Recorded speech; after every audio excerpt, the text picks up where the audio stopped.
o que é que nos reserva o futuro? Ao nos depararmos com as notícias de tragédias, fome, assassinatos, desastres naturais, violência, uma pergunta parece tomar conta de todos os corações: até quando? Existe alguma saída?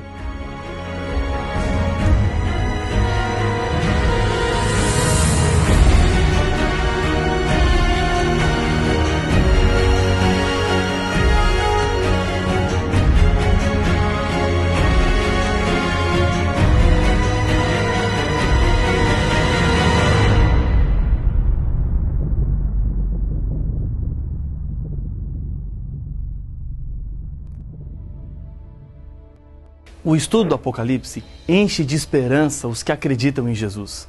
Assim como os 3 primeiros capítulos de Gênesis apresentam a história da criação, a queda do homem no pecado e o paraíso perdido, os 3 últimos capítulos do Apocalipse mostram que Satanás e suas obras serão destruídas e o Éden será restaurado.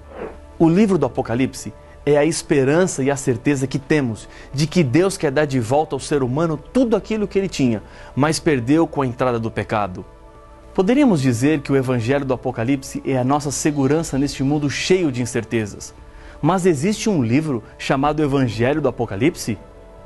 Na verdade não, mas o significado é real. O termo Evangelho significa boas notícias da parte de Deus em salvar o ser humano. O Apocalipse revela toda a beleza do amor de Deus ao salvar o pecador. Assim como os 3 primeiros capítulos da Bíblia nos falam como o pecado entrou no mundo, os 3 últimos capítulos falam como ele vai ser eliminado. A Bíblia mostra Deus buscando e ajudando seus filhos em meio a essa terrível tragédia. Esse plano de Deus é um tema muito importante dentro do Apocalipse. João vê um anjo que tem uma missão dentro desse plano de salvação. Acompanhe a leitura. Vi outro anjo voando pelo meio do céu, tendo um evangelho eterno para pregar aos que se assentam sobre a terra, e a cada nação, e tribo, e língua, e povo. Apocalipse capítulo 14 e o verso 6. O evangelho eterno é a mensagem de salvação de Deus. Foi necessário executar um plano para salvar o ser humano, pois o pecado traz consequências perigosas e trágicas. O pecado nos separa de Deus e descarrega sobre o ser humano a condenação à morte e a destruição da glória de Deus. Mas, para que essa terrível condição não se torne uma realidade na vida do ser humano, Paulo nos diz: portanto, assim como por um só homem entrou o pecado no mundo, e pelo pecado a morte, assim também a morte passou a todos os homens, porque todos pecaram. Romanos capítulo 5 e o verso 12.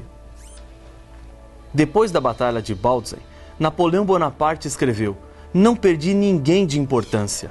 A frase se torna mais dura quando se descobre que nesta batalha milhares de soldados haviam morrido defendendo a causa para a qual Napoleão os tinha enviado. Mas, como nenhum dos mortos tinha alta patente, para ele não tinham importância. Isso não é o que acontece com Deus. Para ele, cada ser humano é importante. Você e eu estávamos condenados à morte por causa do pecado. O amor de Deus fez com que Jesus assumisse o nosso lugar. E a minha morte agora é a morte de Jesus. A minha culpa agora recaiu sobre os ombros de Jesus. O que Jesus fez foi por toda a humanidade que está contaminada com o pecado. Mas Jesus faria isso apenas por você, ou se fosse apenas por mim. Um dos versos mais citados de toda a Bíblia deixa esse conceito bem claro. Porque Deus amou o mundo de tal maneira que deu seu Filho unigênito para que todo o que nele crê não pereça, mas tenha a vida eterna. João capítulo 3, o verso 16. Deus não quer que você se perca. O que ele fez foi para que você não tivesse que sofrer. A morte entrou pelo pecado de um homem e a morte sairá pela morte de um homem, Jesus. Contudo, depois de compreender e aceitar a morte de Jesus em seu lugar, há uma continuidade na decisão que tomamos. Jesus, em sua carta à igreja de Esmirna, promete: ser fiel até a morte e dar-te-ei a coroa da vida. Apocalipse capítulo 2 e o verso 10. Deus entregou o seu Filho por causa do pecado. A entrega não foi como a de uma pessoa que está com um revólver apontado para o seu peito. Ele fez por amor. Uma antiga história ilustra essa realidade do amor de Deus. Durante meses, Margarida economizou, esperando comprar um bom presente de Natal para o seu marido Antônio. Quando faltavam poucos dias para o Natal, o dia da entrega do grande presente, ela descobriu que o dinheiro que tinha juntado era pouco para o presente que ela queria dar ao marido. O que fazer então? Encontrou um anúncio de uma empresa que comprava cabelos compridos. E lá foi então. Vendeu a sua longa e bem cuidada cabeleira. Com o que lhe pagaram, comprou uma corrente de ouro para o relógio de bolso do Antônio, que pertenceu ao seu pai e antes ainda ao seu avô, e que ele considerava um bem muito precioso e valioso.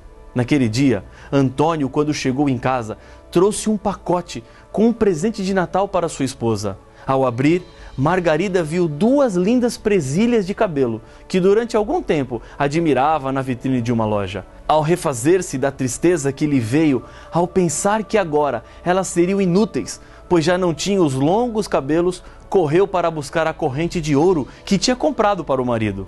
Quando Antônio abriu o presente, foi ele quem ficou triste. Vendi o relógio para comprar as suas presilhas, disse ele. Não há dúvida que os dois se amavam, pois cada um tinha sacrificado algo que gostava muito para ver o outro feliz. Sacrificar-se para ver o outro feliz. Foi exatamente o que Deus fez, um sacrifício de vida pela sua felicidade. Ninguém pode obrigar Deus a dar alguma coisa. Ele entregou o seu filho porque amava muito, porque ele te ama muito. Amar é entregar-se, doar-se. Não foi dinheiro que Deus deu, não foi um continente, nem um planeta. Amou a tal ponto de entregar seu filho à morte. E o que ele espera de nós? Ele não diz, quer salvar-se? Pague o preço, pois então os pobres não se salvariam. Também não diz, trabalhe, porque os doentes se perderão. Também não diz, se quiser salvar-se, estude, pois os que não têm oportunidades de estudar não poderão se salvar. Ele apenas diz, aceite, creia. E isso você pode fazer, pois pode crer em Cristo, que por amor deu a vida para salvá-lo. O plano de salvar o ser humano existe antes mesmo do ser humano experimentar o veneno amargo do pecado. Em Apocalipse 13:8, a Bíblia diz: E adorá-la-ão todos os que habitam sobre a terra, aqueles cujos nomes não foram escritos no livro da vida do Cordeiro, que foi morto desde a fundação do mundo. Todos os que forem salvos serão por causa de Jesus. Ele é o único caminho que nos levará para a vitória e o completo abandono do pecado. Não existem 2 planos da salvação, um no Antigo Testamento, antes de Jesus nascer na terra, e outro para o Novo Testamento, depois que Jesus viveu aqui na terra. Jesus assumiu uma culpa que não era dele. João, em Apocalipse 1:5, apresenta que e da parte de Jesus Cristo, a fiel testemunha, o primogênito dos mortos e o soberano dos reis da terra, aquele que nos ama e pelo seu sangue nos libertou dos nossos pecados.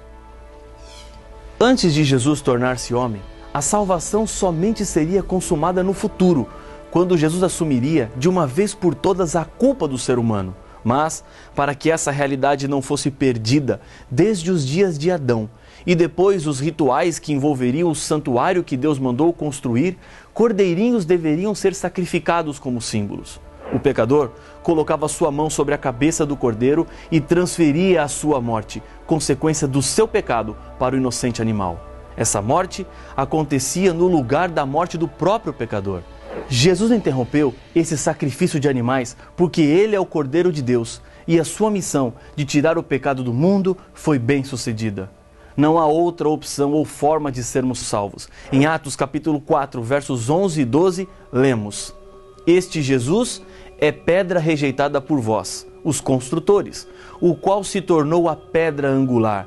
E não há salvação em nenhum outro, porque abaixo do céu não existe nenhum outro nome dado entre os homens pelo qual importa que sejamos salvos. O que Jesus faz é para sempre e é completo. Estas coisas diz o santo, o verdadeiro, aquele que tem a chave de Davi, que abre e ninguém fechará, e que fecha e ninguém abrirá. Apocalipse capítulo 3, verso 7. Jesus cumpriu todas as profecias. Em Isaías, encontramos que, embora Jesus nunca tivesse praticado nenhum mal, nossos pecados seriam postos sobre ele, e a sua morte seria a solução para que os seres humanos não precisassem morrer como consequência dos seus pecados. A ressurreição de Jesus garantiria vitória plena contra o pecado e a morte, e também a certeza de que os que morreram fiéis a Deus também ressuscitarão para receberem das mãos do próprio Deus a recompensa da vida eterna. Isso quer dizer que, quando Cristo abre a porta de salvação, ninguém pode fechar. Nem o inimigo pode fechar a salvação para você. Mas se você não aceitar, a porta da salvação se fechará para você e depois de fechada, ninguém mais poderá abrir. E para receber a salvação, hoje, existem 3 passos que precisamos dar. Atos 16, 31. Responderam-lhe: crê no Senhor Jesus e serás salvo, tu e a tua casa. Crer em Jesus não é simplesmente dizer que Ele existe. Crer envolve confiança, compromisso e certeza. Crer em Jesus é procurar conhecer cada dia mais a Deus e a sua vontade. Crer em Jesus é viver de acordo com aquilo que Deus espera de você. Crer em Jesus é aceitar pela fé, andar pelos caminhos que Deus trilhou através da Bíblia. Nem sempre é fácil fazer a vontade de Deus. Talvez seja exatamente isso que você está vivendo agora. Tenho tantas coisas para acertar.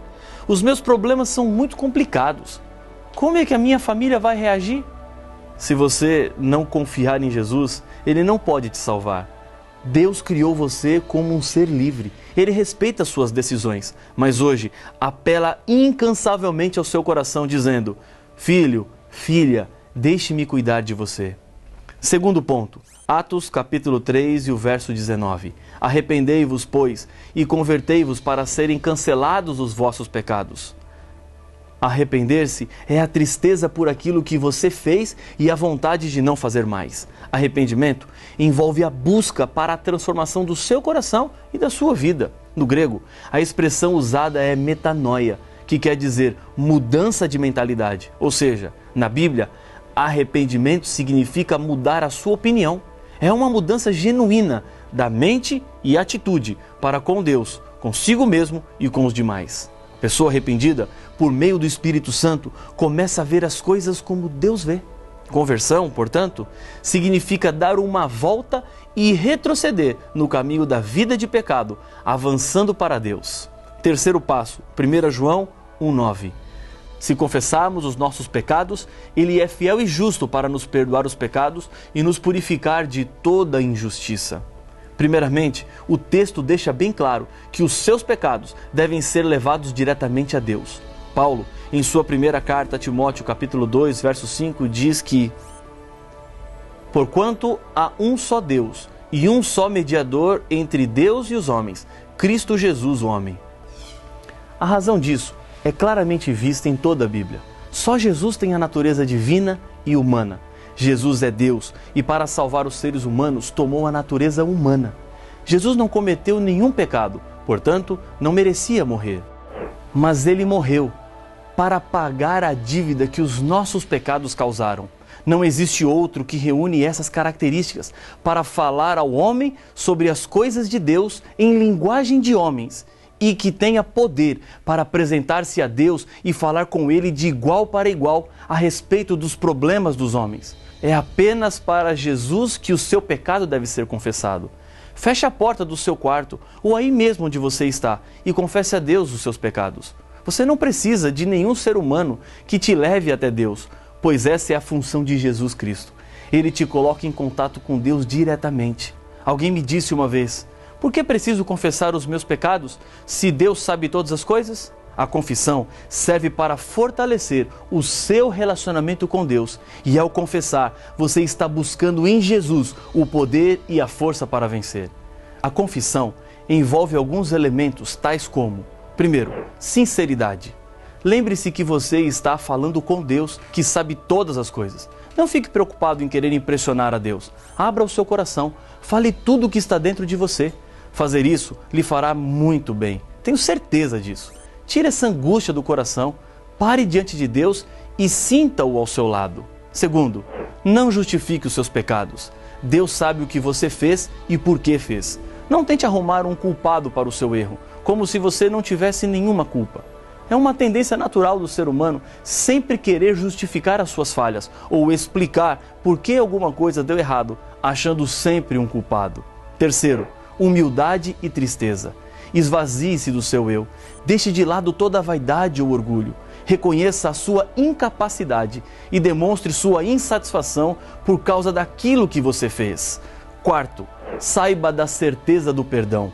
Não existem pecados que Deus não possa perdoar, mas para que todo pecado seja perdoado, envolve uma decisão e a disposição do seu coração em querer receber de Deus o perdão.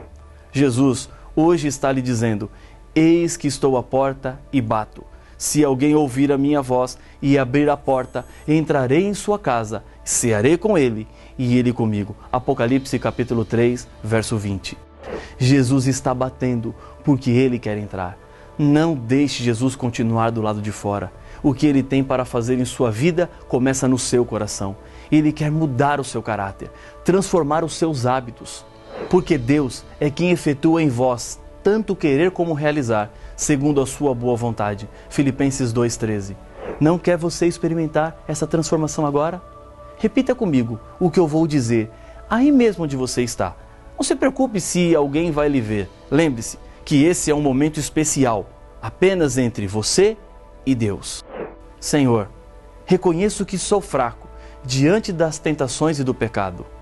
Entendo que Jesus é poderoso para salvar-me. Aceito a morte de Jesus em meu lugar. Peço perdão dos meus pecados. Purifica a minha vida. Transforma-me completamente. Eu quero ter Jesus em minha vida. E agora eu lhe convido a orar comigo. Grande Deus, mais um filho, mais uma filha, neste momento aceita Jesus como Salvador em seu coração. Eu entrego nas tuas mãos esta pessoa que ora comigo neste momento. O Senhor sabe daquilo que cada um de nós passa, das lutas enfrentadas, mas reconhecemos a salvação e a libertação do mal através de Cristo Jesus. Fica ao nosso lado, pois oramos no nome daquele que nos salvou. Amém. Foram 7 igrejas que receberam as cartas de Deus. Elas foram escritas para o anjo ou mensageiro de cada igreja. 3 declarações aparecem nas mensagens a cada igreja e têm muita relevância e importância para os cristãos de todas as eras. Mas que igrejas eram estas? E por que cada uma tinha um anjo? Estas mensagens são atuais para nós também? Para estas e outras perguntas, as respostas estão no próximo episódio de Apocalipse, o fim revelado.